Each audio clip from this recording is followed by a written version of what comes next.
March 18th, 1964, Hazleton, Pennsylvania. The morning bell at St. Joseph's Parochial School rang at 8:30 a.m. sharp. Sister Mary Catherine stood at the front of her fourth-grade classroom, taking attendance. Her eyes scanned the rows of wooden desks, settling on one that was empty. Marise Chiverella wasn't there.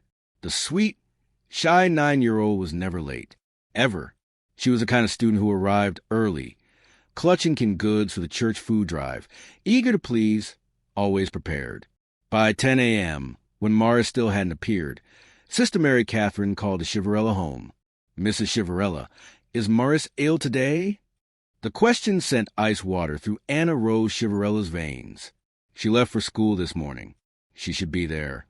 Panic set in immediately. Anna Rose called her husband George at work. Together they called the police, then set out driving the route Marise would have walked, their eyes scanning every sidewalk, every alley, every shadow. At 1:15 p.m., a worker at the Ghetto Highland Coal Company made a discovery that would haunt Hazleton for nearly 6 decades. In a waste coal pit, an abandoned strip mine hole filled with dark, loose coal refuse, he spotted something that didn't belong, something small and still. It was Marise and Chiverella. The 9-year-old lay in the coal pit, her small body broken. She'd been raped, strangled, discarded like trash in the industrial wasteland of Pennsylvania's coal country. The canned goods she'd been carrying to church were scattered near her body, a heartbreaking reminder of her innocent errand that morning. Someone had snatched Marise Chiverella on her 5-block walk to school. Someone had violated and murdered a child who dreamed of becoming a nun. Someone had stolen a little girl's life before it truly began. The investigation would span 58 years. Over 230 Pennsylvania State Police officers would work the case across multiple generations. The evidence would sit in a freezer for decades, waiting for technology to catch up with justice. And when the answer finally came, it would arrive through the work of a 20-year-old college student who refused to give up, even when every lead seemed to end in darkness. For nearly 6 decades, the murder of Marise Chiverella haunted Hazleton, Pennsylvania. One child's life stolen on a Wednesday morning, one family shattered by unimaginable evil, and one community that would never feel safe again. Before we continue this story, take a second to hit subscribe and like this video. Your support helps bring these forgotten stories to light, and the algorithm gods will make sure you don't miss any future uploads. The murder of Marise and Chiverella wasn't just a crime. It was a before and after moment that divided Hazleton's history. In 2022, 58 years after Marise was killed, Pennsylvania State Police would finally identify her murderer. It wasn't a stranger passing through town. It wasn't a drifter or a mysterious outsider. It was someone who lived just blocks away. Someone who walked the same streets as the Chiverella family. Someone who would go on to commit other violent sexual assaults before dying of natural causes in 1980, more than 4 decades before his name would ever be connected to Marise's murder. What this case reveals: the devastating impact of a child murder on a tight-knit community, the persistence of investigators who worked the case across 3 generations, the revolutionary power of genetic genealogy to solve the unsolvable, the dedication of one young genealogist who volunteered his skills to bring closure. Hazleton, Pennsylvania in 1964 was a coal town where families looked out for each other. Kids walked to school alone. Doors were left unlocked. Life had a rhythm of safety and predictability. After March 18th, 1964, everything changed. Parents no longer let their children walk alone. Doors stayed locked. A shadow of fear settled over the community that would linger for decades. The case became part of Hazleton's identity, a wound that never quite healed, a question mark that hung over every generation. What happened to her ushered in a change in this community. Pennsylvania State Police Corporal Mark Barron would later say, "Whether you like it or not, the way you lived changed after March 18th of 1964 in Hazleton." The most chilling fact about this case? For 43 years, no one knew who killed Marise Chiverella. But the answer was literally buried in plain sight. The killer died in 1980 and was laid to rest in a Hazleton area cemetery. He remained there undisturbed, while the Chiverella family grieved and investigators searched for answers that lay just feet beneath the ground. Where are you watching from today? Drop your location in the comments below. I'm always fascinated to see how far these stories travel and how they connect us across distances. Today we'll walk through the events of March 18, 1964. We'll trace 58 years of investigation spanning 3 generations of police officers. And we'll reveal how a 20-year-old college student and cutting-edge DNA technology finally brought justice to little Marise Chiverella. This is a story of innocence stolen, persistence rewarded, and justice that refused to die. Hazleton, Pennsylvania, in 1964 sat in the heart of anthracite coal country, about 80 miles north of Philadelphia. With a population around 30,000, Hazleton was built on coal, the hard, black anthracite that heated homes and powered industry across the Northeast. The landscape was marked by collieries, breakers, and strip mines. The economy rose and fell with coal production. But Hazleton was more than just a mining town. It was a community of immigrants, Italian, Polish, Irish, and Slovak families who'd come to Pennsylvania for opportunity and stayed to build lives.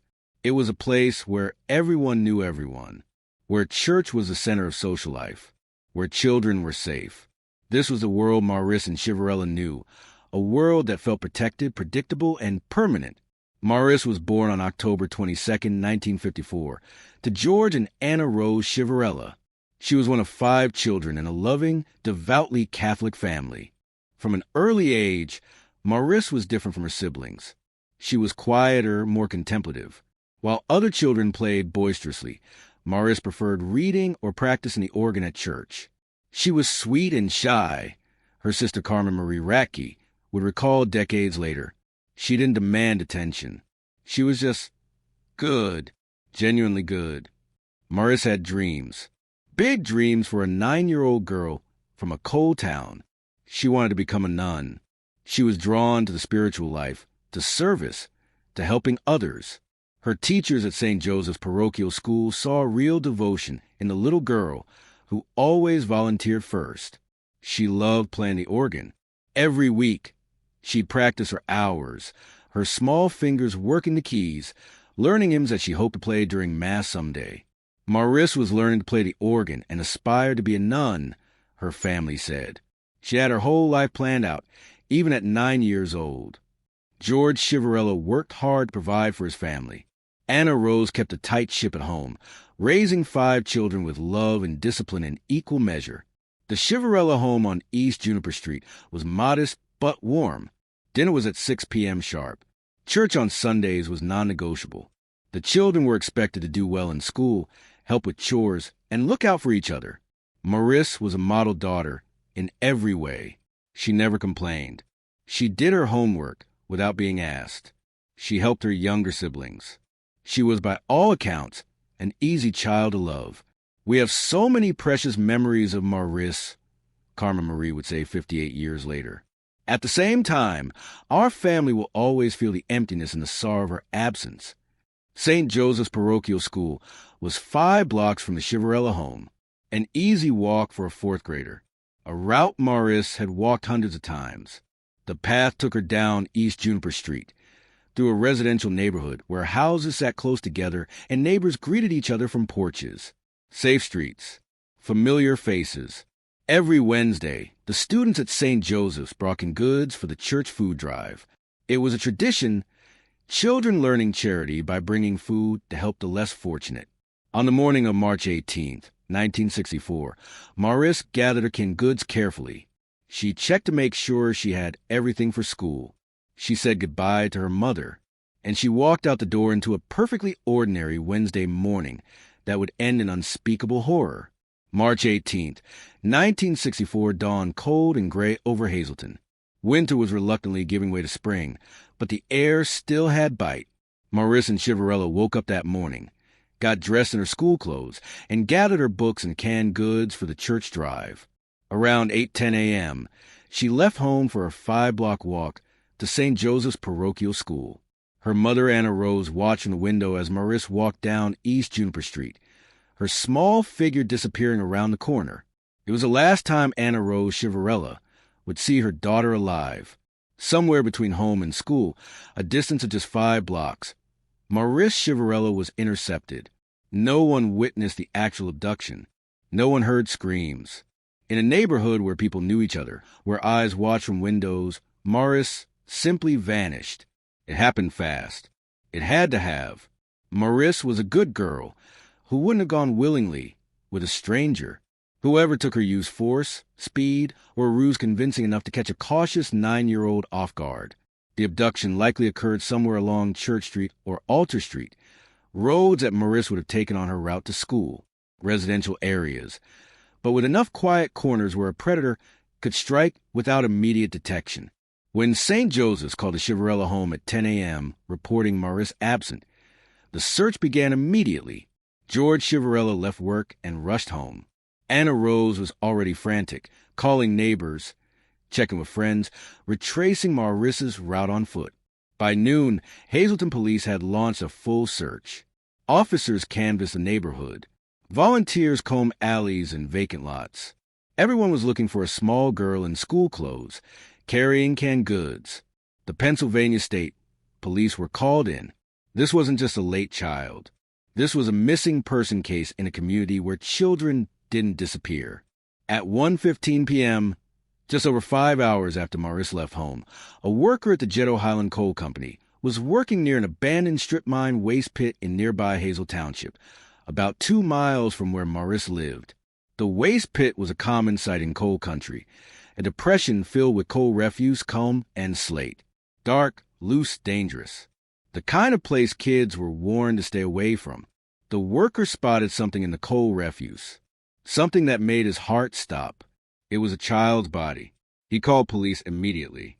Officers arrived within minutes. When they carefully retrieved the body from the coal pit, they confirmed what everyone feared. It was Marise and Chiverella. She was fully clothed. The canned goods she'd been taking to church were scattered near her body. The medical examination would reveal horrifying truths. Marise had been sexually assaulted.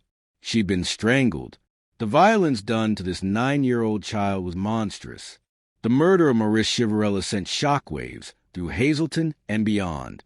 This wasn't supposed to happen in a place like this. Not to a child like Marise. Not on a Wednesday morning walk to school. Pennsylvania State Police launched the largest investigation in the department's history up to that point. Dozens of troopers descended on Hazleton. Every resident within a mile of the abduction and dump sites was interviewed. Lead investigator Trooper Ralph Torelli, a veteran investigator who had worked this case for years before eventually retiring with it unsolved. Torelli interviewed hundreds of people. He followed every lead, no matter how tenuous. The evidence was limited but crucial. DNA evidence.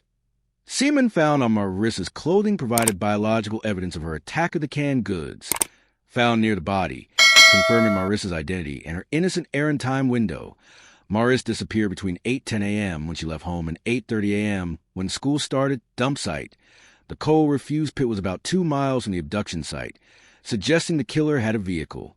No witnesses came forward who'd seen Marise being abducted. No one reported seeing a child in distress. The killer had moved invisibly through Hazleton streets. Investigators compiled a list of every known sex offender in the area. They interviewed anyone with a history of violence against women or children. They looked at known predators in the region, men who worked near St. Joseph's, anyone who'd had contact with the Chiverella family man, who matched the general profile of a child abuser. But in 1964, investigative tools were limited. There was no DNA testing, no digital databases, no security cameras. Investigators relied on witness testimony, alibis, and instinct. Months turned into years. The suspect list grew, then shrank as men were cleared. The investigation lost momentum. As years passed, investigators retired. New troopers took over the case file. The original witnesses aged, memories faded, some died. But Pennsylvania State Police never officially closed the case. It sat in the files, a constant reminder of failure, of a child who deserved justice that never came. By the 1980s, the case was ice cold. By the 1990s, it seemed unsolvable. By the 2000s, it was a historical footnote, a tragedy that had happened so long ago that most current residents hadn't even been born when Marise was killed. But her family never forgot. Anna Rose and George Chiverella held on to hope until they died, never learning who killed their daughter, never getting closure. Marissa's siblings carried the weight of their sister's murder their entire lives. Carmen, Marie, Richard, and the others became the keepers of Marissa's memory. "We never stopped thinking about her," Carmen Marie said. "Every birthday she never had, every milestone she never reached. We live with the absence of Maris every single day." 2007, Pennsylvania State Police Crime Lab. 43 years after Marise Chiverella's murder, technology finally caught up with her case. The Pennsylvania State Police DNA Laboratory had preserved the biological evidence from 1964, semen found on Marissa's jacket. For decades, it had sat in storage, waiting. In 2007, advances in DNA technology allowed forensic scientists to develop a full genetic profile from that decades-old evidence. Lab technicians carefully extracted DNA from the sample. They ran the profile through CODIS, the Combined DNA Index System, the FBI's national DNA database. Everyone held their breath. This could be it. The break they'd waited 43 years for. The search came back. No matches. The killer's DNA wasn't in the system. Whoever had murdered Marise Chiverella either had no criminal record requiring DNA submission or had died before DNA databases became standard. It was crushing. They had the killer's genetic fingerprint. They just had no name to attach to it. But Pennsylvania State Police didn't give up.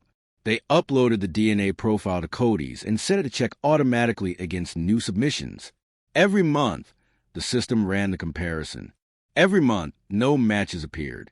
From 2007 to 2018, 11 years, the DNA profile of Marise Chiverella's killer sat in a database, waiting for a name that never came. April 2018, California. The arrest of Joseph James DeAngelo, the Golden State Killer, made international headlines. But what captured the attention of cold case investigators wasn't just that a serial killer had been caught. It was how he'd been caught. Genealogy. Investigators had uploaded crime scene DNA to GED Match, a public genealogy website where people voluntarily shared their DNA to find relatives. The DNA didn't match DeAngelo directly. It matched distant relatives. Genealogists then built family trees, working backward to common ancestors and forward through descendants until they identified DeAngelo. It was revolutionary. Game-changing.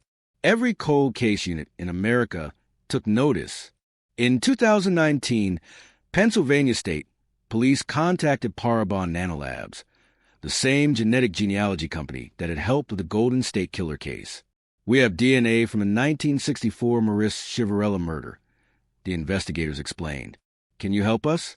Parabon took the case. The DNA profile from 1964 was uploaded to GED Match. The search found matches, but they were distant, very distant, possibly 6 cousins, people who shared a common ancestor with the killer several generations back. It was something, but building a family tree from such distant relatives would be extraordinarily difficult. It would require expertise, patience, and countless hours of genealogical work. That's when a college student in Pennsylvania heard about the case and decided to help.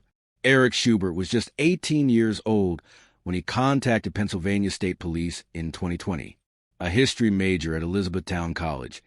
Schubert had been doing genealogical research as a hobby for over 10 years. He'd helped police solve several cold cases using his ability to trace family trees through public records, census data, and DNA matches. "I saw the news about the Chiverella case," Schubert recalled. "I knew how much it meant to the community, and I knew I could help." Schubert offered his services for free. Pennsylvania State Police, recognizing his track record and expertise, accepted. What followed was the hardest genealogical work of Schubert's life. Working with the distant DNA matches from GED Match, Schubert began constructing family trees. He worked backward from the distant cousins, identifying their parents, grandparents, great-grandparents, going back generations to find common ancestors. Then he worked forward, identifying all the descendants of those common ancestors. Every child, every marriage, every branch of the family tree. The work was painstaking. Census records, birth certificates, marriage licenses, death certificates, immigration records, church records, cemetery records, newspaper archives. The investigation that went into all of this work was probably the hardest genealogy task that I've ever faced in over 10 years, Schubert said. This was probably the hardest thing that I've ever done in my entire life. He worked for months, late nights in his dorm room, cross-referencing documents, building out branches of family trees that stretched across Pennsylvania and beyond. Slowly, patterns emerged. Certain surnames kept appearing. Certain families in the Hazleton area showed up repeatedly in the genealogical web. By late 2020, Schubert had narrowed the potential suspects down to 4 individuals. All 4 were men who would have been the right age in 1964. All 4 had lived in or near Hazleton. All 4 fit the genetic profile based on the family tree analysis. 3 of the 4 were still alive. The 4th had died in 1980. Pennsylvania State Police began the careful work of investigating each suspect. They contacted family members. They requested voluntary DNA samples. One of the 4 suspects stood out. He had been arrested in 1974, 10 years after Marisa's murder, for an unrelated violent sexual assault. His name was James Paul Forte. James Paul Forte had died in May 1980 at age 38, 42 years before investigators identified him as a suspect in Marise Chiverella's murder. He lived just 6 or 7 blocks from where Marise lived. He had no known connection to the Chiverella family, but the genetic genealogy pointed directly to him. There was only one way to be certain. They needed his DNA. Pennsylvania State Police petitioned the court for an order to exhume James Paul Forte's remains from his grave in a Hazleton area cemetery. It was an extraordinary request. Exhumations are rare, expensive, and legally complicated, but the evidence justified it. In January 2022, 58 years after Marisa's murder, investigators, forensic specialists, and cemetery workers carefully exhumed Forte's casket. Forensic pathologists extracted tissue samples from the remains. The samples were sent to the Pennsylvania State Police DNA Laboratory. On February 3rd, 2022, the results came back. The DNA from James Paul Forte's exhumed remains was compared to the DNA profile from semen found on Marise Chiverella's jacket in 1964. The match was perfect, exact, definitive. The statistical probability that the DNA belonged to anyone other than James Paul Forte was astronomically small. Pennsylvania State Police calculated that you'd need to go through 117 billion people, more humans than have ever existed on Earth, to find another match. After 58 years, they had their answer. James Paul Forte had abducted, raped, and murdered 9-year-old Marise and Chiverella on March 18, 1964. February 10, 2022, Hazleton, Pennsylvania. The Pennsylvania State Police held a press conference at their barracks in Hazleton. The room was packed with media, current and retired investigators, and most importantly, Marise Chiverella's surviving siblings. Corporal Mark Barron, the lead investigator on the case, stood at the podium. His voice cracked with emotion as he spoke. Pennsylvania State Police was founded in 1905. Barron said, "So over half of our existence, we've investigated this case." He paused, visibly emotional. This case had consumed generations of investigators. Over 230 Pennsylvania State Police personnel had worked on it at various times over nearly 6 decades. Even though it took nearly 58 years for this case to be solved, Barron continued, fighting back tears, "I think this should instill in the families of victims across the state and across the country a sense of hope. And that hope is that no matter how long it may take, we as law enforcement will never give up." The 20-year-old college student who'd helped crack the case stood at the podium, looking both proud and humbled. "At a certain point," Schubert said, "I knew we were going to find the assailant. It means so much to me that I was able to be on the team that could provide answers to the Chiverella family." Carmen Marie Radke, Marisa's sister, spoke for the family. At 73 years old, she'd lived most of her life under the shadow of her sister's unsolved murder. "We have so many precious memories of Marise," Carmen Marie said, her voice steady despite the tears. "At the same time, our family will always feel the emptiness and the sorrow of her absence. We will continue to ask ourselves, what would have been, what could have been? She paused and added, our family now knows the identity of her murderer. Justice has been served today. James Paul Forte was born in 1941 and grew up in Hazleton. He was 22 years old when he murdered Marise Chiverella. In 1964, Forte worked as a bartender. He lived just blocks from the Chiverella family, though there's no evidence they ever met or knew each other. Forte was, by all accounts, a nobody. He wasn't on police radar in 1964. He had no criminal record at the time of Marise's murder, but that would change. In 1974, 10 years after Marise's murder, James Paul Forte pleaded guilty to aggravated assault in connection with a violent incident. He served a year of probation. The details of that assault suggest Forte had a propensity for violence, particularly sexual violence. In 1978, Forte was arrested again, this time for recklessly endangering and harassment charges. The pattern was clear. James Paul Forte was a dangerous man with violent tendencies. But because DNA technology didn't exist in the 1970s, no one connected him to the 1964 murder of Marise Chiverella. In May 1980, James Paul Forte died of natural causes, possibly a heart attack, at age 38. He was buried in a Hazleton area cemetery. For 42 years, he remained there, his secret buried with him. His family, contacted by investigators in 2020 and 2021, cooperated fully with the investigation. They provided DNA samples. They were horrified to learn what their relative had done. You can pick your friends. You can pick the job you have. But you can't pick your relatives, said Lieutenant Devin Bertosky, commander of the Pennsylvania State Police Criminal Investigation Section. I was thankful to them for providing samples. The announcement that Marise Chiverella's killer had been identified sent waves through Hazleton. For residents who'd lived through the murder in 1964, it was surreal. The case had defined their community for nearly 6 decades. And now, suddenly, it was solved. It's a vivid memory for everybody who lived through this, and it's a vivid memory for everybody who grew up in this area. Corporal Barron said, what happened to her ushered in a change in this community. Whether you like it or not, the way you lived changed after March 18th of 1964 in Hazleton. For some residents, learning that James Paul Forte was the killer brought a strange comfort. He was dead. He couldn't hurt anyone else. Justice, in a sense, had already been served by time. For others, it was frustrating. Forte had lived his entire adult life free, dying of natural causes without ever facing justice for what he'd done to Marise. I wish he'd been caught while he was alive, one Hazleton resident told reporters. I wish he'd had to face what he did. But at least now we know. At least the Chiverella family has answers. The Marise Chiverella case became a landmark in forensic history. It is believed to be the 4th oldest cold case in the United States, solved using genetic genealogy. It is the oldest cold case in Pennsylvania solved through this method. It demonstrated that no case is too old, no evidence too degraded, for modern science to potentially solve. This case shows that we never give up, said Corporal Barron.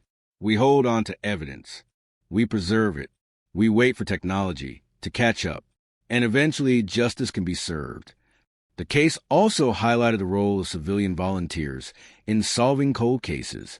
Eric Schubert's contribution was invaluable. Without his genealogical expertise, offered for free, out of desire to help, the family trees that led to James Paul Forte might never have been built. Eric was essential to solving this case, Lieutenant Bertosky said. His dedication, his expertise, his willingness to volunteer hundreds of hours of work. That's what made the difference. For Marisa's siblings, Carmen Marie, Richard, and the others, the 2022 announcement brought bittersweet closure. Their parents, George and Anna Rose Chiverella, had both died without ever knowing who killed their daughter. That knowledge was painful. Our mother and father never got to know the truth, Carmen Marie said. They lived with that pain their entire lives. I wish they could have lived to see this day. But for the surviving siblings, now in their 70s and 80s, the answers brought a measure of peace. For 58 years we wondered, Carmen Marie said. We asked ourselves if we'd ever know. And now we do. Marisa's killer has been identified. He can never hurt anyone else, and her story will never be forgotten. The family expressed gratitude to the generations of Pennsylvania State Police officers who worked the case, to Parabon Nanolabs, and especially to Eric Schubert. These people didn't know Marise, Carmen Marie said, but they fought for her anyway. They refused to let her case die, and because of them, we have justice.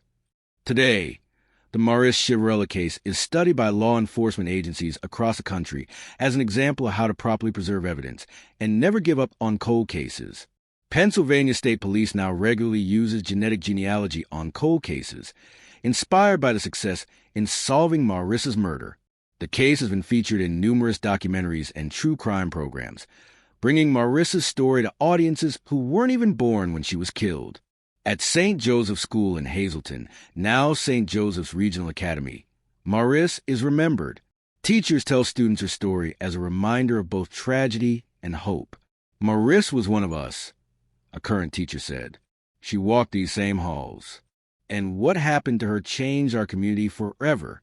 But the fact that her case was solved shows that justice never expires. That's an important lesson. On March 18th, 1964, 9-year-old Marise Chiverella left her home for school, carrying canned goods for the church food drive. She dreamed of becoming a nun. She loved playing the organ. She was sweet, shy, and full of potential. She made it 5 blocks before evil intercepted her. For 58 years, her murder went unsolved. Her family grieved without answers. Her community lived under a shadow of fear and sorrow. But investigators never gave up. Evidence was preserved. Technology advanced. And a 20-year-old college student with a passion for genealogy offered his time and expertise to help. In 2022, the truth finally emerged. James Paul Forte, a violent predator who'd been living just blocks away, was identified as Marisa's killer. He died in 1980, escaping earthly justice. But his name would forever be associated with one of the most heinous crimes in Pennsylvania history. Marise Chiverella would have been 67 years old in 2022. She might have become that nun she dreamed of being. She might have taught children, served her community, lived a life of purpose and meaning.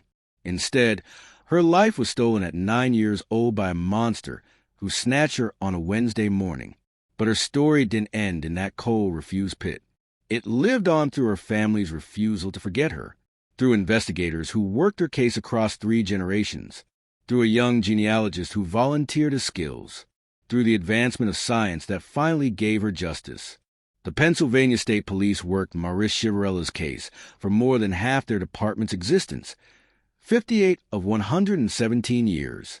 That dedication, that persistence, that refusal to let a child's murder go unanswered, that is Marisa's true legacy. Justice delayed for 58 years, but justice nonetheless. Thanks for being here and listening to Marisa's story. This case reminds us why evidence preservation matters, why cold cases should never be officially closed, and why we should never underestimate the power of one person volunteering their skills to make a difference. Don't forget to hit the bell for our latest stories. Stay safe, watch out for your loved ones, and remember, no matter how much time passes, justice can still be found.